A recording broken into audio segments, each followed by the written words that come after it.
ನಮಸ್ಕಾರ ಸ್ನೇಹಿತರೆ, welcome to my YouTube channel ಜ್ವಾಲಾಮುಖಿಗೆ ಸ್ವಾಗತ ಸುಸ್ವಾಗತ. ನೋಡಿ ಸ್ನೇಹಿತರೆ, ಈಗೊಂದು ಹಾಡಿಯೋ ಆಗ್ತಾಯಿದೆ, ದಯವಿಟ್ಟು ಕೇಳಿಸ್ಕೊಳ್ಳಿ.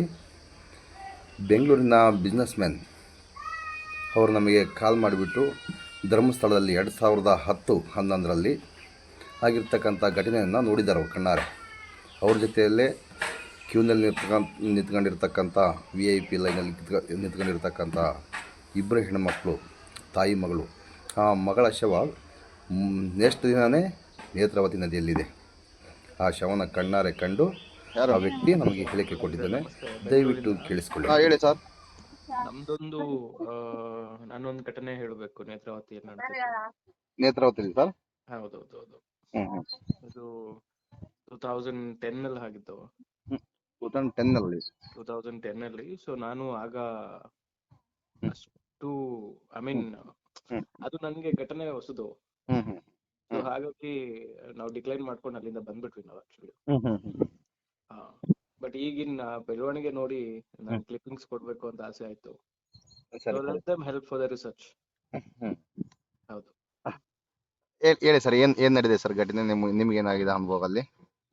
ಸರ್, ಇದು ಕಣ್ಮುಂದೆ ಆಗಿದ್ದು ಘಟನೆ. ಇದು ಕಾಲ್ ರೆಕಾರ್ಡ್ ಮಾಡ್ಬೋದು ಸರ್? ಮಾಡಿ ಯೂಟ್ಯೂಬ್ ಅಲ್ಲಿ ಹಾಕ್ಬೋದಾ? ಖಂಡಿತವಾಗ್ಲೂ ಮಾಡಿ. ಸೊ ಯೂಶಲಿ ನಾವು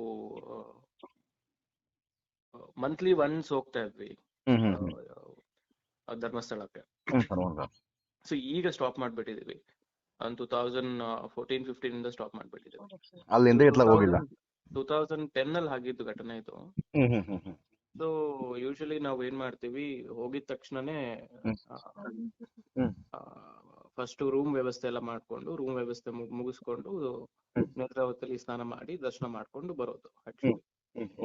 ಸೊ ಅವತ್ತು ಬೆಳಗಿನ ಜಾವ ರೀಚ್ ಆದ್ವಿ. ಆಲ್ಮೋಸ್ಟ್ 4-4:30 ರೀಚ್ ಆದ್ವಿ. ಸೊ ಯಾವುದು ನೇತ್ರಾವತಿ ಇಲ್ಲಿ ಟಾಯ್ಲೆಟ್ಸ್ ಏನ್ ಮಾಡಿದ್ದಾರೆ, ಒಂದು ಬ್ಯಾಕ್ ರೋಡ್ ಇದೆಲ್ಲ, ಟಾಯ್ಲೆಟ್ಸ್ ಇದೆಲ್ಲ, ಅಲ್ಲೊಂದು ರೋಡ್ ಹೋಗುತ್ತೆ. ಸೊ ಅಲ್ಲಿ ಸ್ಮೋಕ್ ಮಾಡೋಕೆ ಅವಕಾಶ ಇಲ್ಲ. ಸೊ ಒಂದು ಆ ಸ್ಥಳದಲ್ಲಿ ಆ ಕಡೆ ಹೋಗಿ ಸ್ಮೋಕ್ ಮಾಡೋಣ ಅಂತ ಹೇಳಿ 4-5 ಜನ ನಾವು ಫ್ರೆಂಡ್ಸ್ ಸ್ಮೋಕ್ ಮಾಡಿ ಬಂದು ರೂಮಿನ ವ್ಯವಸ್ಥೆ ಮುಗಿಸ್ಕೊಂಡು, ಸೊ ಅಲ್ಲಿ ಆಫೀಸ್ ಓಪನ್ ಆಗೋದು 9:30, 10 o'clock. ಒಂದು VIP ದರ್ಶನಕ್ಕೆ ಆಫೀಸ್ ಓಪನ್ ಆಗೋದು 9:30, 10 o'clock. ಸರ್, ನಮ್ಮ ಹಿಂದೆ ಬಂದಂತ ಒಂದು ಕುಟುಂಬ ಅಂತ ಹೇಳೋಕಿನ ಅಮ್ಮ ಮಗಳು ಅನ್ಕೋತೀನಿ. ನನ್ಗೆ ಸಂಬಂಧದ ಬಗ್ಗೆ ಗೊತ್ತಿಲ್ಲ, ಬಟ್ ನೋಡಿದ್ರೆ ಅಮ್ಮ ಮಗಳು ಅನ್ಕೋತೀನಿ. ನಮ್ ಹಿಂದೆ ಬಂದಿದ್ದು ಅವರು VIP ದರ್ಶನಕ್ಕೆ ಅಂತ ಬಂದಿದ್ದು. ಓಕೆ. ಸೊ ದರ್ಶನ ಅವ್ರ ಮುಖ ನನ್ಗೆ ಕ್ಲಿಯರ್ ಆಗಿ ನೆನಪಿದೆ. ದರ್ಶನ ಎಲ್ಲ ಮುಗಿಸ್ಕೊಂಡು ನಾನು ಅವ್ರು ನನ್ ಜೊತೆ ದರ್ಶನಕ್ಕೆ ಬಂದಿಲ್ಲ.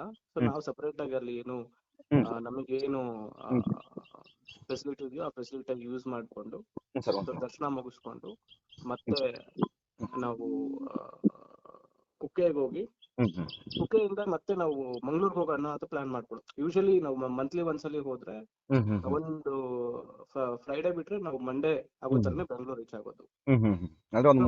ಧರ್ಮಸ್ಥಳದ ಮೇಲೆ ಬಂದು ಆ ನೇತ್ರಾವತಿ ನದಿಯಲ್ಲಿ ಮತ್ತೆ ಆ ಕಡೆ ಸ್ಮೋಕ್ ಮಾಡಕ್ ಹೋದಾಗ ಬಾಡಿ ನೋಡುತ್ತೆ ಸರ್.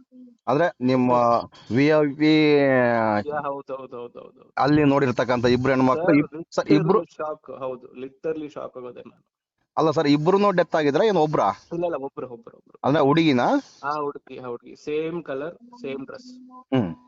ಆ ಡ್ರೆಸ್ ಕೂಡ ಚೇಂಜ್ ಆಗಿಲ್ಲ. ಒಂದು ನಿಮಿಷ ನಿಂತ್ಕೊಂಡಿಲ್ಲ. ನಮ್ಗೆ I am 32 now. So you imagine 21 years at that time. So ಒಂದು ನಿಮಿಷ ನಿಂತ್ಕೊಂಡಿದ್ದಾರೆ ನಾವು. ಅಂಡ್ ರಿಪೋರ್ಟ್ ಮಾಡೋ ಅಷ್ಟು ಧೈರ್ಯ ನಮ್ಗಿಲ್ಲ ಅಲ್ಲಿ. ಸರ್, ಇವಾಗ್ಲೂ ಅವ್ರಿಗೆ ಅಲ್ಲಿ ಧರ್ಮಸ್ಥಳದಲ್ಲಿ ವಾಸ್ತಕ್ಕಂಥ ಜನಗಳಿಗೆ ಸಮೇತ ಇಲ್ಲ, ಕಮ್ಮಿ. ಯೂಶಲಿ ನನ್ಗೆ ಘಟನೆಗಳು ಇತ್ತೀಚೆಗೆ ಕೇಳಿ ಬರ್ತಿರೋದು. ಸೊ ಅಂತವ್ರ ಮೇಲೆ ಅನುಮಾನ ಪಡೋಕೆ ಆಗಲ್ವಲ್ಲ, ಫಸ್ಟ್ ಆಫ್ ಆಲ್. ಅದೇ ಸರ್, ಈಗೆಲ್ಲ ಗೊತ್ತಾಗುತ್ತಲ್ಲ ಸರ್ ಈಗ. ಹೌದೌದು. ಇದನ್ನ ನಾನು ಲಾಸ್ಟ್ ಇಯರ್ ರಿಪೋರ್ಟ್ ಮಾಡೋಣ ಅನ್ಕೊಂಡೆ, ಬಟ್ ಬೆಳವಣಿಗೆ ನೋಡಿ ನಾನು ಇವತ್ತು ಹೇಳಬೇಕು ಅಂತ ಕಾಲ್ ಮಾಡಿದ್ದೆ. ಸರಿ ಸರ್. ಪಬ್ಲಿಕ್ ಸರ್, ನಾನು ಎಲ್ಲಿ ಬೇಕಾದ್ರೂ ಬಂದು ನಾನು ಓಪನ್ ಸ್ಟೇಟ್ಮೆಂಟ್ ಕೊಡ್ತೇನೆ. ಅಲ್ಲ ಸರ್, ಅವ್ರ ಹೆಸರೇನಾದ್ರೂ ಗೊತ್ತಿದೆ ಸರ್? ಪಾಪ ಅಲ್ಲ, ಆಗ ಗೊತ್ತಿದ್ರೆ ನಮ್ಗೇನ್ ಹೇಳಕ್ ಹೋಗ್ಬೇಡಿ, ಬಟ್ ನಿಮಗ್ ಗೊತ್ತಿದ್ರೆ ಅವ್ರಿಗೆ ಏನ್ ಹೆಲ್ಪ್ ಮಾಡ್ಬೋದಂತ ಅಷ್ಟೇ, ಇನ್ನೇನಿಲ್ಲ. ಅಂದ್ರೆ ಅವರು ಅಲ್ಲ, ತಾಯಿ ಏನಾದ್ರು ಅಲ್ಲಿದ್ರೆ ಸರ್ ಆ ಪ್ಲೇಸ್ ಅಲ್ಲಿ ನೋಡಿರ ನೀವು ಅವ್ರ ತಾಯಿನ? ಸರ್ ನಾನ್ ಹೇಳ್ತಿರೋದು, ಹ್ಮ್ ಈ ಕೋರ್ಟ್ ಅಲ್ಲಿ ಬಿಡ್ಬೇಕಾದ್ರೆ ವಾದ ಮಾಡ್ತಾರೆ. ಹ್ಮ್ ಅಲ್ಲಿ ಹ್ಮ್ ಹರೀಶ್ ಅಂತ ಒಬ್ರು, ಅವ್ರು ಇವಾಗ ಇಲ್ಲ ಅನ್ಕೊಳ್ತೀನಿ, ಅವ್ರು ಸತ್ತೋಗಿದ್ದಾರೆ. ಹರೀಶ್ ಅಂತ ಒಬ್ರು ಹ್ಮ್ ದರ್ಶನಕ್ಕೆ ಅಂತ VIP ಸೆಕ್ಷನ್ ಅಲ್ಲಿ ಇದ್ರು ಅವರು, ಹ್ಮ್ ದರ್ಶನ ಹ್ಮ್ ಮಾಡ್ಸೋದಕ್ಕೆ. ಹ್ಮ್ ಹ್ಮ್ ಹ್ಮ್ ಹ್ಮ್ ಹ್ಮ್ ಸೊ ಅವ್ರ ಹೆಸರು ಹೇಳಿ ನಾವು ಒಳಗಡೆ ಹೋದಾಗ ಇವರು ಯಾವ್ದೋ ಒಬ್ರು ನೇಮ್ ತಗೊಂಡು ಹ್ಮ್ ಇಬ್ಬರನ್ನ ಬಿಡ್ಲಿಲ್ಲ, ಯಾರನ್ನ ಒಬ್ಬರನ್ನ ಬಿಟ್ರಲ್ಲಿ. ಹ್ಮ್ ಹ್ಮ್ ಸೊ ನಮಗೂ ಅಷ್ಟೇ 4-5 ಜನ ಹೋದ್ರೆ 4-5 ಜನ ಬಿಡ್ತಾ ಇಲ್ಲ, ಒಬ್ಬರನ್ನ ಬಿಡ್ತಾ ಇದ್ರು. ಹ್ಮ್ ಹ್ಮ್ ಹ್ಮ್ ಆ ದರ್ಶನಕ್ಕೆ ಆ ರಸೀದಿ ಏನ್ ಕೊಡ್ತಾರೆ ಅವರು, ಆ VIP ದರ್ಶನಕ್ಕೆ ರಸೀದಿ ಏನ್ ಕೊಡ್ತಾರೆ, ಅದಕ್ಕೆ ಒಬ್ಬರನ್ನ ಮಾತ್ರ ಬಿಡ್ತಾ ಇದ್ರು. ಹ್ಮ್ ಹ್ಮ್ ಆ ಮೂಮೆಂಟ್ ಅಲ್ಲಿ ನಮ್ ಜೊತೆಲಿ ಇದ್ದಾಗ ನನಗೆ ಅವ್ರ ಫೇಸ್ ನೋಡಿ ನೆನಪಿದೆ. ಅಮ್ಮ ಅದ್ಬಿಟ್ರೆ ಅವ್ರ ಮಾಹಿತಿ ನನಗೆ ಗೊತ್ತಿಲ್ಲ. ಅಂದ್ರೆ ಅವ್ರ ಅಮ್ಮನ್ನ VIP ದರ್ಶನಕ್ಕೆ ಹೋಗಿದ್ದಾರೆ, ಈ ಅಮ್ಮ ಇಲ್ಲ, ಅಲ್ಲಿ ಮಿಸ್ ಆಗಿದ್ದಾರೆ. ಅಲ್ಲಿ ಮಿಸ್ ಆಗಿರೋದು ನೆಕ್ಸ್ಟ್ ಡೇ ನೋಡಿದ್ರೆ ಅಲ್ಲಿ ಡೆಡ್ ಬಾಡಿ ಆಗಿ ಸಿಕ್ಕಿದ್ದಾರೆ. ನಾನು ಏನ್ ಹೇಳ್ತಾ ಇದ್ದೀನಿ, ಎವ್ರಿಥಿಂಗ್ ಇಸ್ ಫೈನ್. ಅಲ್ಲಿ ಅವ್ರ ದರ್ಶನ ಕೂಡ ಆಗಿದೆ ಅನ್ಕೊಳ್ತೇನೆ. ನಾನು ಇದು ಹೇಳ್ತಾ ಇರೋದು, ನಾನು ದರ್ಶನ ಎಲ್ಲ ಮುಗಿಸ್ಕೊಂಡು ಕುಕ್ಕೆಯಿಂದ ವಾಪಸ್ ಮಂಗ್ಳೂರ್ಗೆ ಹೋಗ್ಬೇಕಾದ್ರೆ, ಧರ್ಮಸ್ಥಳದ ಮೇಲೆ ಹೋಗ್ಬೇಕಾದ್ರೆ ನಾವು ನೇತ್ರಾವತಿಯಲ್ಲಿ ನಿಂತ್ಕೊಂಡು ಮತ್ತೆ ಆ ಪ್ಲೇಸ್ ಯಾವ ಜಾಗದಲ್ಲಿ ನಾವು ಸ್ಮೋಕ್ ಮಾಡಕ್ ಹೋದ್ವಲ್ಲ, ಆ ಜಾಗದಲ್ಲಿ ಹೋದಾಗ ಆ ಹುಡ್ಗಿ ಹೆಣ ನೋಡಿದ್ದ. I am shock. ಲಿಟರಲಿ ನಾವು ಕಾರ್ ತಗೊಂಡು ಆ ವಿಚಾರದಿಂದ ನಾನು ಹೊರಗ್ ಬರಕ್ಕೆ 1-2 ತಿಂಗಳಾಗುತ್ತೆ. ಅಲ್ಲ ಸರ್, ಅವ್ರ ಅಮ್ಮ ಅಲ್ಲಿ ಇದ್ಲ ಅಂತ ಕೇಳ್ತಿರೋದು ನಾನು. ಯಾರು ಆ ಹುಡುಗಿ ಇದ್ರಲ್ಲ? ಇರ್ಲಿಲ್ಲ, ಅವ್ರ ತಾಯಿ ಇರ್ಲಿಲ್ಲ. ಮತ್ತೆ ನಾನು ಅದನ್ನೇ ಸರ್ ಕೇಳ್ತಿರೋದು, ಅವ್ರ ಅಮ್ಮ ಏನಾದ್ರು ದರ್ಶನಕ್ಕೆ ಹೋದಾಗ ಈ ಹುಡುಗಿನ ಅಪಾರ್ಸ್ಕೊಂಡು ಹೋಗಿ ಈ ತರ ಮಾಡಿ ಅಲ್ಲಿ ಬಿಸಿ ಹಾಕಿರ್ಬೋದು ಅನ್ಕೊಂಡಿನಿ ಸರ್ ನಾನು, ಅದಕ್ಕೋಸ್ಕರ ಕೇಳ್ತಾ ಇರೋದು. ಮೇ ಬಿ ಆಗಿರ್ಬೋದು ಸರ್. ಇಲ್ಲ ಇಲ್ಲಿ ಏನ್ ಬೇಕಾದ್ರೂ ಆಗಿರ್ಬೋದು. ಈಗ ನಾನು ನಿನ್ನೆಯಿಂದ ನೋಡ್ತಿರೋ ಪ್ರಕಾರ ರೂಮಲ್ಲೆಲ್ಲ ಮಾಡ್ತಿದ್ದಾರೆ ಅಂತ ಕೇಳ್ಪಟ್ಟಿದ್ದೀನಿ. ಸೊ ಏನ್ ಬೇಕಾದ್ರೂ ಆಗಿರ್ಬೋದು. ಬಟ್ ನನ್ಗೆ ಆ ಫೇಸ್ ನೆನಪಿದೆ, ಆ ಹುಡ್ಗಿ ಫೇಸ್ ನೆನಪಿದೆ ನನ್ಗೆ. ನೋಡಿ, ಅಂತ ಕೂಡ ಈ ಹುಡುಗಿಯರ್ ಆಗಿರ್ಬೋದು, ಇಲ್ಲಾಂದ್ರೆ ಅವ್ರ ಅಮ್ಮಗೆ ಎಲ್ಲ ಹೋಗಿದ್ರು, ಹೋಗಮ್ಮ ಯಾರೋ ಹುಡುಗ ಏನ್ ಬೇಕಾದ್ರೂ ಮಿಸ್ಗೈಡ್ ಆಗಿರ್ಬೋದು, ಏನ್ ಬೇಕಾದ್ರೂ ಅಲ್ಲಿ ಆಗಿರ್ಬೋದು. ಆ ಒಂದು 12 hours 13 hours ಏನ್ ಇದೆಯಲ್ಲ, ಈ 13 hours ಅಲ್ಲಿ ಏನಾಗಿದೆ ಅಂತ ನಾವ್ ಹೇಳಕ್ ಆಗಲ್ಲ ಸರ್. ನಾನು ದರ್ಶನಕ್ ಹೋಗ್ಬೇಕಾದ್ರೆ ನಾನು ಹಿಂದೆ ಇದ್ದಿದ್ ನಾನು ನೋಡಿದ್ದೆ. ಸೊ ಇದಾದ್ಮೇಲೆ ಈ ಬೆಳವಣಿಗೆ ನನ್ಗೆ ಹರೀಶ್ ಅವ್ರು ಅವಾಗ ಪರಿಚಯ ಇದ್ರು. ಬಟ್ ಅವರು ಫೋನ್ ಎಲ್ಲ ರಿಸೀವ್ ಮಾಡೋದಿಲ್ಲ ಯೂಶಲಿ. ಪರಿಚಯ ಇದ್ರು ಅಂತ ಹೇಳಿದ್ರೆ, ನಾವೊಂದು ಎಕ್ಸ್ ಮಿನಿಸ್ಟರ್ ರೆಫರೆನ್ಸ್ ತಗೊಂಡು ಹೋದಾಗ ಅವ್ರ ಮೊಬೈಲ್ ನಂಬರ್ ನನ್ನ ಹತ್ರ ಇತ್ತು. ಅವ್ರಿಗೆ ಹೇಳೋಣ ಅಂತ ಅಂದ್ರೂ 1-2 ಸರಿ ಫೋನ್ ಮಾಡಿದೆ, ಅವ್ರು ರೆಸ್ಪಾಂಡ್ ಮಾಡ್ಲಿಲ್ಲ. ಯೂಶಲಿ ಅವ್ರ ಆಫೀಸ್ಗೆ ಹೋದ್ರೇನೆ ರಸೀದಿ ಕೊಡೋರು. ಅವ್ರು ಇಲ್ಲ ಅನ್ಕೊಳ್ತೇನೆ. ಅವರು ಹರೀಶ್ ಅವ್ರು ಸತ್ತೋಗಿದ್ದಾರೆ. ಅವರು ಧರ್ಮಸ್ಥಳ ಆಫೀಸ್ ಅಲ್ಲೇ ಇದ್ರು, ಇಲ್ಲ ಅನ್ಕೊಳ್ತೇನೆ. ಇದು ನನ್ನ ಕಣ್ಣಾರೆ ನಡೆದ ಘಟನೆ ಸರ್. ಅಲ್ಲ ಸರ್, ಈಗ ಇದ್ರಲ್ಲಿ ಕೂಡ ಎಲ್ಲ ಫೇಕು, ಸುಮ್ನೆ ಹೇಳ್ತಾರೆ ಹಾಗೆ ಈಗ ಅಂತ ಕಾಮೆಂಟ್ ಕೂಡ ಬರ್ತಿದಾವೆ. ಬಟ್ ಸರ್ ನೋಡಿ ಸರ್, ಈಗ ಆದ್ಮೇಲೆ ಕೋವಿಡ್ ಟೈಮಲ್ಲಿ ಅನ್ಕೊಳ್ತೀನಿ, ತುಂಬಾ ಕ್ರೌಡ್ ಕಡಿಮೆ. ಕೋವಿಡ್ ಟೈಮಲ್ಲಿ ತುಂಬಾ ಕ್ರೌಡ್ ಕಡಿಮೆ. ಸೌಜನ್ಯ ಕೇಸ್ ಆದ್ಮೇಲೆ ನಾನು ಅಲ್ಲಿರೋ ಸ್ಟಾಫ್ಗಳನ್ನ, ಮತ್ತೆ ಅಲ್ಲಿರೋ ಸ್ಟಾಫ್ಗಳು ತುಂಬಾ ರೂಢ್ ಇದಾರೆ. ತುಂಬಾ ರೂಢ್. ಅವ್ರದೇ ಗವರ್ನಮೆಂಟ್ ಅಲ್ಲಿ ತುಂಬಾ ರೂಢ್. ಅಲ್ಲಿರೋ ಸ್ಟಾಫ್ಗಳನ್ನ, ಅಲ್ಲಿ ಯಾರು ಕೆಲಸ ಮಾಡ್ತಾರಲ್ಲ ಅವ್ರಿಗೆ ಎಲ್ಲರಿಗೂ ಗೊತ್ತಿದೆ ಇವ್ರ ಹಣೆ ಬರ. ಪ್ರತಿಯೊಬ್ಬರಿಗೂ ಗೊತ್ತಿದೆ. ಆ ವಿಲೇಜ್ ಅಲ್ಲಿ ಇರೋರು ಎಲ್ರಿಗೂ ಗೊತ್ತಿದೆ. ಮೇ ಬಿ ಒಂದಲ್ಲ ಒಂದಿನ ಅವ್ರು ಹೊರಗ್ ಬರ್ತಾರೆ, ವಿಲೇಜ್ ಅವರೇ ಹೊರಗ್ ಬರ್ತಾರೆ, ಹೊರಗ್ ಬಂದು ಸ್ಟೇಟ್ಮೆಂಟ್ ಕೊಡ್ತಾರೆ. ಸರ್ ಈಗ ಬಂದ ಸರ್, ಮೊನ್ನೆ ಬಂದಿದ್ದ ಸರ್, ಮೊನ್ನೆ ಬಂದ್ಬಿಟ್ಟು ಎಲ್ಲ ನನಗೆ ತಡೆಯಕ್ ಆಗ್ಲಾರ್ದೆ, ಅಂದ್ರೆ ನನಗೆ ಪಾಪ ಪ್ರಜ್ಞೆ ಕಾಡ್ತಾ ಇದೆ, ಮಕ್ಕಮ್ಮ ಕೂಡ ಆಗ್ತಿಲ್ಲ ನನ್ನ ಕೈಲಿ ಅಂತೇಳಿ ಅವ್ನು ಬಂದು ಎಲ್ಲ ಸರೆಂಡರ್ ಆಗಕ್ಕೆ ಒಪ್ಕೊಂಡ ಸರ್ ಅವನು. ಖಂಡಿತವಾಗ್ಲು ಇದನ್ನ ನಾವು ಬೆಂಗಳೂರವರು ಮೇ ಬಿ ಇದು ಹೊಸದಾಗತ್ತೆ. ಮತ್ತೆ ಕರ್ನಾಟಕ ಜನತೆ ಕೂಡ ಇದು ಯಾರೋ ಏನೋ ಹೇಳಿ ಮಾಡಿಸ್ತಾ ಇರೋ ತರ ಇರುತ್ತೆ. ಸೊ ಅಲ್ಲಿರೋ ಪ್ರತಿಯೊಬ್ರು ಜನಕ್ಕೂ ಗೊತ್ತಿದೆ, ಪ್ರತಿಯೊಬ್ರು ಸ್ಟಾಫ್ಗೂ ಗೊತ್ತಿದೆ ಇವ್ರ ಹಣೆ ಬರ ಏನು ಅಂತ. ಅಲ್ಲ ಸರ್, ಈಗ ನಾವು ಏನಾದ್ರು ನಿಮ್ಗೆ ಫೋನ್ ಮಾಡಿದ್ವಿ, ನೀವೇ ನಮಗೆ ಫೋನ್ ಮಾಡಿರ ಸರ್? ಹೇಳಿ. ನಾನೇ ಕಾಲ್ ಮಾಡಿದೀನಿ ಸರ್. ನಿಮ್ಗೆ ಈ ತರ ಮಾತಾಡಿ ಅಂತಾನೆ ಹೇಳಿ, ನಿಮ್ ಇನ್ಸಿಡೆಂಟ್ ಏನಿದೆ ಸರ್, ಈ ತರ ಆಗಿದೆ, ನಿಮ್ ಯೂಟ್ಯೂಬ್ ಅಲ್ಲಿ ಹಾಕಿ ಅಂತ ಹೇಳ್ತಿರೋದಕ್ಕೆ ನಾನು ಈಗ ಕಾಲ್ ರೆಕಾರ್ಡ್ ಮಾಡಿ ಯೂಟ್ಯೂಬ್ ಅಲ್ಲಿ ಹಾಕ್ತಾ ಇರೋದು. ಆ ಸೌಜನ್ಯ ಅನ್ನೋ ಹುಡುಗಿಗೆ ಜಸ್ಟಿಸ್ ಬೇಕು. ಆ ಸೌಜನ್ಯನ ಹಿಂದೆ ಎಷ್ಟು ಕಥೆಗಳಿದೆಯೋ ನನಗೆ ಗೊತ್ತಿಲ್ಲ. ನನ್ ಕಣ್ಮುಂದೆ ಒಂದ್ ಕತೆ ಆಗಿದೆ. ಆ ಸೌಜನ್ಯ ಹಿಂದೆ ಎಷ್ಟು ವ್ಯಥೆಗಳಿದೆ ನನಗೆ ಗೊತ್ತಿಲ್ಲ. ಅಟ್ಲೀಸ್ಟ್ ಒಂದು ನ್ಯಾಯ ಸಿಗ್ಬೇಕು. ಅಲ್ಲ ಸರ್, ಮೊನ್ನೆ ಒಬ್ರು ಬೆಳ್ತಂಗಡಲ್ಲೇ ಪತ್ರಿಕಾಗೋಷ್ಠಿ ಮಾಡಿದ್ರು. ಅವ್ರ ಹೆಸರು ಹೇಳೋದು ಬೇಡ, ಊರಿನ ಅಧ್ಯಕ್ಷರು ಅಂತ, ಪಂಚಾಯತಿ ಅಧ್ಯಕ್ಷ ಉಪಾಧ್ಯಕ್ಷರು ಲೇಡಿ ಒಬ್ರು. ಕಂಪ್ಲೀಟ್ ಕ್ಲಿಪ್ಪಿಂಗ್ಸ್ ನೋಡ್ದೆ. ನೋಡಿ ಸರ್, ನಾನು ಅದನ್ನು ಕೂಡ ಕ್ಯಾಲ್ಕುಲೇಟ್ ಮಾಡಿದ್ದೀನಿ. ಯಾಕೆಂದ್ರೆ ಒಂದು ಧರ್ಮ ಕ್ಷೇತ್ರ ಅಂತ ಹೇಳಿದ್ರೆ, ಇವಾಗ ನಾವು ಕಾಶಿ ಎಲ್ಲ ತಗೊಳ್ಳಿ, ಕಾಶಿ ಎಲ್ಲ ತಗೊಂಡಾದಾಗ ಅಲ್ಲಿ ತುಂಬಾ ಜನ ಸಾಯ್ಲಿದಕ್ಕೆ ಹೋಗ್ತಾರೆ. ಹೌದು ಸರ್, ಹೌದೌದು. ಇವ್ರು ಹೇಳಿದ್ದು ಸ್ಟೇಟ್ಮೆಂಟ್ ಒಂದ್ ಸರಿ ಇದೆ. ಏನ್ ಸರ್. ಸರಿ ಇದೆ, ಹ್ಮ್ ಒಂದು ಕಾಲದಲ್ಲಿ ಇತ್ತು. ಒಂದು ಹ್ಮ್ ಕಾಲದಲ್ಲಿ ನಾನು ಚಿಕ್ಕ ವಯಸ್ಸಿನಲ್ಲಿ ಕೇಳ್ಪಟ್ಟಂಗೆ ಧರ್ಮಸ್ಥಳದಿಂದ ಒಂದು ಕಲ್ ತಗೊಂಡ್ ಬಂದ್ರುನು ಹ್ಮ್ ಅದು ಪಾಪ. ಹ್ಮ್ ಹ್ಮ್ ಹ್ಮ್ ಧರ್ಮಸ್ಥಳದಲ್ಲಿ ಇರುವಂತ ಶಕ್ತಿ ಎಲ್ಲೂ ಇಲ್ಲ ಅಂತ ನಾನು ಕೇಳ್ಪಟ್ಟಿದ್ದೀನಿ. ಹೌದು ಸರ್, ಅದು ಹೌದು ಈಗಲೂ ಕೂಡ ಇದೆ ಅಂತ ನಾನು ನಂಬ್ತೀನಿ. ಸರ್. ನಾವು ನನ್ ತಾಯಿ ಹೇಳಿರೋದು. ಅಲ್ಲ ಸರ್, ನಾವು ಅಲ್ಲಿಂದ ₹1 ಕೂಡ ತಗೊಂಡ್ ಬಂದಿಲ್ಲ ಸರ್. ಚಪ್ಪಲಿ ಬಿಟ್ರು ಮತ್ತೆ ನೆಕ್ಸ್ಟ್ ವರ್ಷವರೆಗೂ ಚಪ್ಪಲಿ ಅಲ್ಲೇ ಇರ್ತಾವ ಅಂತ ಹೇಳ್ತಿದ್ರು. ಆ ಟೈಮಲ್ಲಿ ಇರ್ತಿತ್ತು ಅಲ್ಲಿ. ಬಟ್ ಖಂಡಿತವಾಗ್ಲು ಈಗ So, ಅದಿಲ್ಲ ಸರ್, ಈಗ ಅದು.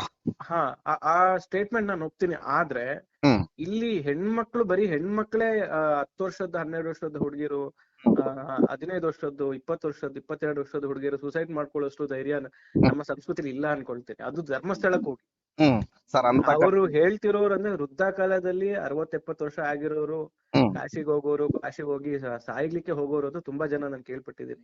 ಸರ್, ಆದ್ರೆ ಅದೇ ಕಾಶಿಗೆ 15 ವರ್ಷ, 20 ವರ್ಷ, 25 ವರ್ಷದ ಯುವತಿಯರು ಹೋಗಿ ಸಾಯ್ತಾರೆ ಅನ್ನೋದೆಲ್ಲ ಸುಳ್ಳು. ಸುಳ್ಳು ಸರ್, ಸುಳ್ಳು ಆ ಸುಳ್ಳು. ತರ ನಿಜವಾಗ್ಲೂ ಅವ್ರು ಸೂಸೈಡ್ ಮಾಡ್ಕೊಳ್ಬೇಕು ಅಂತ ಹೇಳಿದ್ರೆ there is lot of places. ಅವ್ರ ಮನೆ ಇದೆ, ಅವ್ರ ವೈಯಕ್ತಿಕ ಜೀವನದಲ್ಲಿ ಏನಾದ್ರು ತೊಂದರೆ ಆಗಿದೆ, ಹ್ಮ್ ಬೇರೆ ಏನಾದ್ರು ಇತ್ತು ಅಂತ ಹೇಳಿದ್ರೆ ತುಂಬಾ ಜಾಗಗಳಿದೆ. ಅಲ್ಲ ಸರ್, ಧರ್ಮಸ್ಥಳಕ್ಕೆ ಹೋಗಿ ಮಾಡ್ಕೊಳ್ಬೇಕಂತ ಏನಿಲ್ಲ. ಇನ್ನೊಂದು ಸರ್, ಅವ್ರ ಕಾಲೇಜ್ನವ್ರೆ ಕಾಲೇಜಲ್ಲಿ ಸೌಜನ್ಯ ಇದ್ರಲ್ಲಿ ಆ ಕಾಲೇಜಲ್ಲಿ ಓದಿರ್ತಾರೆ ಮಾಡ್ತಾ ಇದ್ದಂತ ಈ ಭೀಮಾ ತಂದಿರುವಂತ ವಿಚಾರ ಏನಿದೆ, ಇದರ ಬಗ್ಗೆ ಕಳೆದ 10 ದಿವಸ ಆಯ್ತು ಸರ್ಕಾರ ಯಾಕೆ ಮೌನವಾಗಿದೆ? ಸಣ್ಣ ಸಣ್ಣ ವಿಚಾರಕ್ಕೆ SIT ನ ಸೆಟಪ್ ಮಾಡುವಂತ ಸಿದ್ದರಾಮಯ್ಯ ಸರ್ಕಾರ, ಯಾರಿಗೂ ಬಗ್ಗದ ಸಿದ್ದರಾಮಯ್ಯ ಈ ವಿಚಾರದಲ್ಲಿ ಯಾಕೆ ಬಗ್ತಾ ಇದ್ದೀರಾ? ಯಾಕೆ ಒಂದು ಫ್ಯಾಕ್ಟ್ ಫೈಂಡಿಂಗ್ ಕಮಿಟಿನ ಯಾಕೆ ರಚನೆ ಮಾಡಿಲ್ಲ?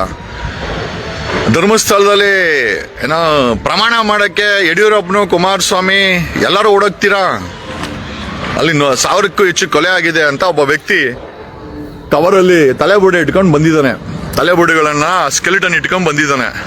ಸರ್ಕಾರ ಯಾಕೆ ಮೌನವಾಗಿತ್ತು? ಅವ್ರ ಕ್ಲಾಸ್ಮೇಟ್ಸ್ ಹುಡುಗರೆಲ್ಲ ಹೇಳಿದ್ರು, ನನಗೆ ಫೋನ್ ಮಾಡಿ ಹೇಳಿದ್ರು, ಸರ್ ನಮ್ದು ದಯವಿಟ್ಟು ಯೂಟ್ಯೂಬ್ ಅಲ್ಲಿ ಹಾಕ್ಬೇಡಿ, ನಮ್ಮ ಹೆಸರು ಕೂಡ ತೆಗಿಬೇಡಿ, ಈ ತರ ಆಗಿದೆ, ನಿಮಗೆ ಮಾಹಿತಿ ಎಷ್ಟು ಬೇಕೋ ಅಷ್ಟು ಬೇಕಾದ್ರೆ ಕೊಡಕ್ ರೆಡಿ ಇದೀವಿ ಸರ್. ಕಾಲ ಹಂತದಲ್ಲಿ ಎಲ್ಲ ನಮ್ಮ ಊರಿನವರು ಸಮೇತ ಪ್ರತಿಯೊಬ್ಬರು ಧ್ವನಿ ಎತ್ತಲೇಬೇಕು, ಎತ್ತರ ಸಮೇತ ಸರ್. ಇವಾಗ ನಮಗೆ ಸೇಫ್ ಇಲ್ಲ ಸರ್, ಹಂಗಾಗಿ ನಾವು ಹೇಳಕ್ ಆಗೋದಿಲ್ಲ ಅಂತ ಹೇಳಿದ್ರು ಅವರು. ನಮ್ಮ ಹೆಸರು ಅದೆಲ್ಲ ಬೇಕಾದ್ರೆ ನಾವೆಲ್ಲ ಪ್ರೊಟೆಕ್ಷನ್ ಕೊಟ್ರೆ ಸರ್, ನಮ್ಮ ಇಡೀ ನಮ್ಮ ರಾಜ್ಯ ಇಲ್ಲ ನಮ್ಮ ದೇಶನ ಪ್ರೊಟೆಕ್ಷನ್ ಕೊಟ್ರೆ ನಮ್ಮ ಸರ್ಕಾರ, ಅವ್ರು ಪ್ರತಿಯೊಬ್ರು ಮನೆಯಿಂದ ಒಬ್ಬೊಬ್ರು ಬಂದು ಹೇಳ್ತಾರೆ ಸರ್, ಸತ್ಯ ಘಟನೆ ಹೇಳ್ತಾರೆ ಸರ್ ಅವರು. ನಾನೊಬ್ಬ business man sir. I am the highest tax pair zone ಅಲ್ಲಿ ನಾನು. ಸರ್ ಸೊ ನಾನು ಇನ್ವಾಲ್ವ್ ಆಗಿ ಹೇಳ್ಬೇಕನ್ನೋದು ಏನು ಪರಿಸ್ಥಿತಿ ಇಲ್ಲ. ಆದ್ರೆ ಇದು ನನಗೆ ತುಂಬಾ ವರ್ಷಗಳ ಹಿಂದೆ ನನ್ನ ಕಣ್ಮುಂದೆ ನಡೆದಂತ ಘಟನೆ. ಆ ಘಟನೆ ನನಗ್ ಮೊದಲನೇದು.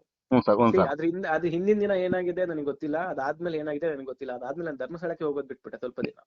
ಅಲ್ಲ ಸರ್, ನೀವು ಹೊರಗಡೆ ಬರೋದು ಅಲ್ಲ ಸರ್, ನೀವು ಬರೇ ಒಂದೇ ಒಂದು ಘಟನೆಗೆ ಎದ್ರಿಕೊಂಡು ಈ ತರ ಮಾಡ್ತಾ ಇದೀರಿ. ಬಟ್ ಅಲ್ಲಿ ಹೋದಂಗೆ ಅಥವಾ ಇಂಥದೆಲ್ಲ ನಡೀತದೆ. ಅಲ್ಲಿ ಇರ್ತಕ್ಕಂಥವ್ರು ಸಾವಿರಾರು ನೋಡ್ಬಿಟ್ಟಾರ ಸರ್, ಸಾವಿರಾರು, ಒಂದಲ್ಲ ಎರಡಲ್ಲ. ಅಷ್ಟು ನೋಡಿ ಅಲ್ಲಿ ಜೀವನ ಮಾಡ್ತಾರೆ ಅಂದ್ರೆ ಅವ್ರಿಂದ ಹೆಂಗ್ ಅನ್ಬೇಕು ಸರ್ ಅವ್ರ ಪಾಪ? ಅವ್ರಿಗಿನ್ನ ಎಷ್ಟು ಜೀವದ ಭಯ ಇರ್ಬೋದು ಸರ್ ಅವ್ರಿಗೆ. ಪ್ರತಿಯೊಬ್ಬ ಸ್ಟಾಫ್ ಕೂಡ ಅವ್ರ ಹಣೆ ಬರ ಗೊತ್ತಿದೆ ಸರ್, ಗೊತ್ತಿದೆ. ಆ ವಿಲೇಜ್ ಅಲ್ಲಿ ಇರೋ ಪ್ರತಿಯೊಬ್ಬರು ಕೂಡ ಅವ್ರ ಹಣೆ ಬರ ಗೊತ್ತಿದೆ ಸರ್. ನೀವ್ ಹೇಳ್ತಿರಂಗೆ ಧ್ವನಿ ಏನಕ್ಕೆ ಎತ್ತಿಲ್ಲ ಅಂತ ಹೇಳಿದ್ರೆ ನೋಡಿ, ಆ ಲಿಮಿಟ್ ಅಲ್ಲಿ ಬರುವಂತಹ ಸ್ಟೇಷನ್ ಕೂಡ ಅವ್ರ ಕಂಟ್ರೋಲ್ ಇರುತ್ತೆ. ಹೌದು ಸರ್, ಹೌದೌದು. SP ಆಫೀಸ್ ಕೂಡ ಅವ್ರ ಕಂಟ್ರೋಲ್ ಇರುತ್ತೆ. ಈ ಒಂದು ಕ್ಯಾಲ್ಕುಲೇಷನ್ ಎಲ್ಲ ನೋಡಿದ್ರೆ ಯಾರು ಬರೋದಿಲ್ಲ, ಮಾತಾಡೋದಿಲ್ಲ. ಎಲ್ಲಾರ್ಗು ಅವ್ರವ್ರ ಜೀವ ಇಂಪಾರ್ಟೆಂಟ್ ಆಗುತ್ತೆ. ಹೌದು ಸರ್, ಅವ್ರ ನಂಬಿಕೆ ಇವಾಗ ನಾವಂತ ರೆಡಿ ಸರ್, ನಮ್ಮ ನಂಬಿಕೆ ನಮ್ಮ ಫ್ಯಾಮಿಲಿ ಇರುತ್ತಲ್ವಾ, ಹಂಗಾಗಿ ಅವ್ರಿಗೆ ಅವ್ರ ಫ್ಯಾಮಿಲಿ ಪಾಪ ಇಂಪಾರ್ಟೆಂಟ್ ಕೊಡ್ಲೇಬೇಕು. ಹೋಗ್ಬಿಟ್ರೆ ಎಲ್ಲೋ ಯಾರಿಗೋಸ್ಕರ ನಾನೇ ಯಾಕೆ ಅಂದ್ಕೊಂಡು ಅವರು ಸುಮ್ಕಾಗಿದ್ದಾರೆ. ಬಟ್ ಅವ್ರಿಗೆ ಸೆಕ್ಯೂರಿಟಿ ಕೊಟ್ರೆ ಪಕ್ಕ ಹೇಳ್ತಾರೆ ಸರ್ ಅವರು. ಖಂಡಿತವಾಗ್ಲು ಮೇ ಬಿ ನೀವ್ ಎಲ್ಲೇ ಕರೆದು ನೀವು ಓಪನ್ ಆಗಿ ಸ್ಟೇಟ್ಮೆಂಟ್ ಕೊಡಿ ಅಂತ ಹೇಳಿದ್ರು ನಾನು ವಿಡಿಯೋ ಕ್ಲಿಪ್ಪಿಂಗ್ಸ್ ಕೊಡ್ತೀನಿ. I don't mind. ನನಗೆ ಯಾವುದೇ ಭಯ ಇಲ್ಲ. ಅಲ್ಲ, ಭಯ ಇತ್ತು ಅನ್ನೋದಕ್ಕಿಂತ ಪ್ರೀತಿ ಪ್ರೋತ್ಸಾಹ, ಐ ಮೀನ್ ಈ ಕೃತ್ಯ ಯಾರು ಮಾಡಿರ್ಬೋದು ಅನ್ನೋದು ನನ್ಗೆ ಐಡಿಯಾ ಇರ್ಲಿಲ್ಲ. ಸೊ ಯೂಶಲಿ ಯಾರೋ ಮಾಡಿ ಟೂರಿಸಮ್ ಮಾಡಿ ಹಿಂಗೆ ಮಾಡಿ ಹೋಗಿದ್ದಾರೆ ಅಂತ ಒಂದು ಥಾಟ್ ಅಲ್ಲಿ ಇಟ್ಕೊಂಡು ಹೊರಗಡೆ ಹೋಗಿದ್ವಿ ನಾವು. ಸೌಜನ್ಯ ಕೇಸ್ ಎಲ್ಲ ಆದ್ಮೇಲೆ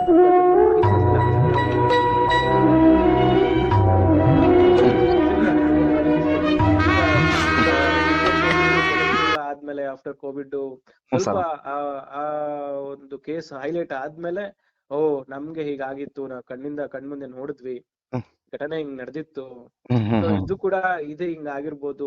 ಈಗ ನಿನ್ನೆ ಮೊನ್ನೆ ಎಲ್ಲ ನಾನು ನೋಡ್ತಿದ್ದಾಗ ಐ ಕನ್ಫರ್ಮ್ ಇದು ಒಂದು ಕೇಸ್ ಅಲ್ಲ, ಇದು ತುಂಬಾ ಕೇಸ್ ಆಗಿದೆ. ನೋಡಿ ಸರ್. ಆ ವ್ಯಕ್ತಿ ಬಂದು ಯಾವತ್ತು ಸರೆಂಡರ್ ಆಗಿದಾರೋ ಅದಾದ್ಮೇಲೆ ನಾನು ನಿನ್ನೆ ಮೊನ್ನೆ ಎಲ್ಲ ಏನ್ ವಿಡಿಯೋಸ್ ನೋಡ್ತಿದ್ದೀನಿ, sir it is clear cut. ನಾನ್ ಏನ್ ನೋಡಿದೀನೋ ಅದು ಒಂದಲ್ಲ, ಸಾವಿರಾರು ಆಗಿದೆ ಅಲ್ಲಿ. ಸಾವಿರವಾಗಿದೆ ಸರ್, ಆಗಿದೆ. ಸಾವಿರಾರು ಆಗಿದೆ. ಹೌದು ನೋಡಿ ಸರ್, ಇಷ್ಟೊಂದು ಬಿಸ್ನೆಸ್ ಇಟ್ಕೊಂಡು ನೀವು ಇಷ್ಟೊತ್ತು ನಮಗೆ ಸಮಯ ಕೊಟ್ಟು ಮಾತಾಡಕ್ಕೆ ತುಂಬಾ ಹೃದಯ ಧನ್ಯವಾದಗಳು ಸರ್ ನಿಮ್ಗೆ. ಇಲ್ಲ ಮತ್ತೆ ಇನ್ನೊಂದು ಟೈಮ್ಸ್ ಆಫ್ ನೋವಲ್ ಬರ್ತಿದೆ, ಐ ಮೀನ್ DNA ಚಾನಲ್ ಬರ್ತಿದೆ. ನಮ್ ಕನ್ನಡ ನ್ಯೂಸ್ ಚಾನೆಲ್ಗಳು ಯಾರು ಕೂಡ ಅದನ್ನ ಪಬ್ಲಿಷ್ ಮಾಡ್ತಿಲ್ಲ. I am shock. ನನ್ಗೆ ಶಾಕ್ ಆಗ್ತಿದೆ. ಮತ್ತೆ ಇನ್ನೊಂದು ಮೇ ಬಿ ಅವ್ರದ್ದು ಸ್ಟೇ ತಂದಿರ್ಬೋದು, ಮತ್ತೆ ಇನ್ನೊಂದು ಡೆಫಾಮೇಶನ್ ಕೇಸ್ ಹಾಕೋಬಹುದು, ಏನಾದ್ರು ಅವ್ರಿಗೆ ಭಯ ಇರ್ಬೋದು. ಹೌದು ಸರ್, ಹೌದು. ಅವ್ರಿಗೆ ಅಷ್ಟು ಪವರ್ ಇದೆ, ಪವರ್ ಇದೆ, ಭಯ ಇರ್ಬೋದು. ಆದ್ರೆ ಇಷ್ಟು ಹಂತದಲ್ಲಿ ಖಂಡಿತವಾಗ್ಲೂ ನಮ್ ಕನ್ನಡ ನ್ಯೂಸ್ ಚಾನೆಲ್ಗಳು ಪಬ್ಲಿಷ್ ಮಾಡ್ಬೇಕು ಇದನ್ನ ಸರ್. ಮಾಡ್ತಾ ಇಲ್ಲ, ಯೂಟ್ಯೂಬರ್ ಮಾಡ್ತಿದ್ದಾರೆ, ಅದು ಎಲ್ಲಿ appreciate them. Kannada news channel ಮಾಡ್ಬೇಕು ಸರ್. ಮಾಡ್ತಾ ಇಲ್ಲ ಸರ್. ನೋಡಿ ಸರ್, ಅವ್ರು ಅರೆಸ್ಟ್ ಆಗಿದ್ದಾದ್ರು ಇನ್ನ ಅವ್ರು ಇವ್ರು ಸರ್ ಲಾಯರ್ ಬಂದು ಕಂಪ್ಲೇಂಟ್ ಕೊಟ್ರಲ್ಲ ಸರ್, ಕೋರ್ಟಿಗೆ ಬಂದು SP ಆಫೀಸಿಗೆ ವಿಸಿಟ್ ಕೊಟ್ಟಿದ್ರಲ್ಲ, ಅವಾಗಿನ ಎಲ್ಲರೂ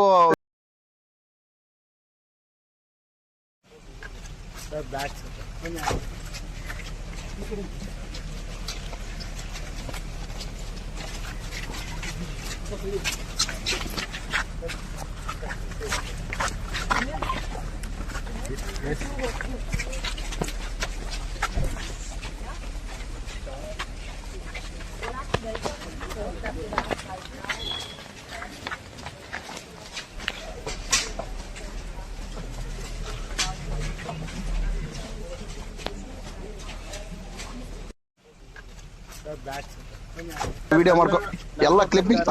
ನನ್ನ ಪ್ರಕಾರ ನಾನು ಅನಾಲಿಸಿಸ್ ಮಾಡಿರೋ ಪ್ರಕಾರ, ನಿನ್ನೆ ನಾವು ಕುತ್ಕೊಂಡು ಫ್ರೆಂಡ್ಸ್ ಎಲ್ಲ ಮಾತಾಡಿ ಅನಾಲಿಸಿಸ್ ಮಾಡಿರೋ ಪ್ರಕಾರ, ಇಲ್ಲಿ ಇವಾಗ್ಲೂ ಕೂಡ ಆ ವ್ಯಕ್ತಿ ಯಾರ್ಯಾರ ಹೆಸರು ಹೇಳಿದಾರೋ ನನಗೆ ಗೊತ್ತಿಲ್ಲ.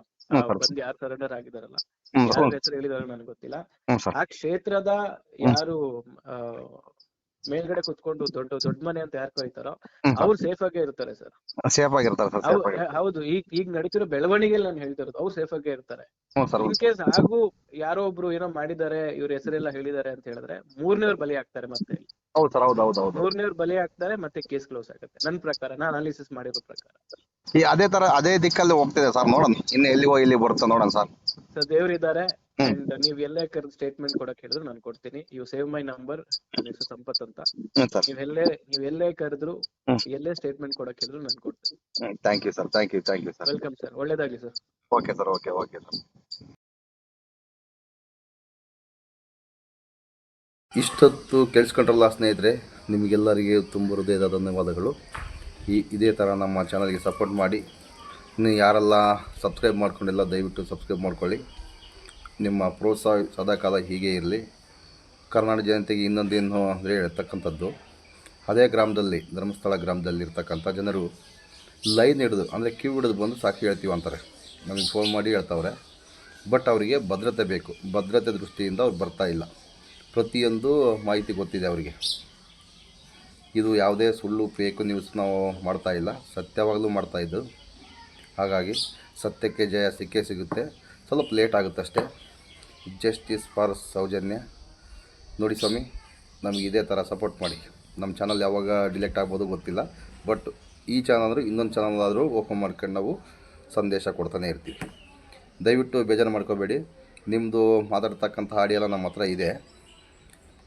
ನನಗೆ ಸ್ವಲ್ಪ ಟೈಮ್ ಬೇಕಾಗಿದೆ, ಹಂಗಾಗಿ ಕೆಲವೊಂದನ್ನು ನೋಡ್ಕೊಂಡು ಹಾಕ್ತೀನಿ. ಸ್ವಲ್ಪ ಲೇಟ್ ಆಗುತ್ತೆ, ಅಡ್ಜಸ್ಟ್ ಮಾಡ್ಕೊಳ್ಳಿ. ಒಟ್ಟನ್ನು ಯಾವುದೂ ನಾವು ಹಾಕ್ದಂಗೆ ಇರೋದಿಲ್ಲ. ಪ್ರತಿಯೊಂದು ಹಾಕ್ತೀನಿ, ಒಂದೊಂದು ಲೇಟ್ ಆದರೂ ಹಾಕ್ತೀನಿ. ನಮ್ಮ ಯೂಟ್ಯೂಬ್ ಚಾನಲಲ್ಲಿ ಹಾಕ್ತೀನಿ. ದಯವಿಟ್ಟು ನಮಗೆ ಇದೇ ಥರ ಸಪೋರ್ಟ್ ಮಾಡಿ. Thank you.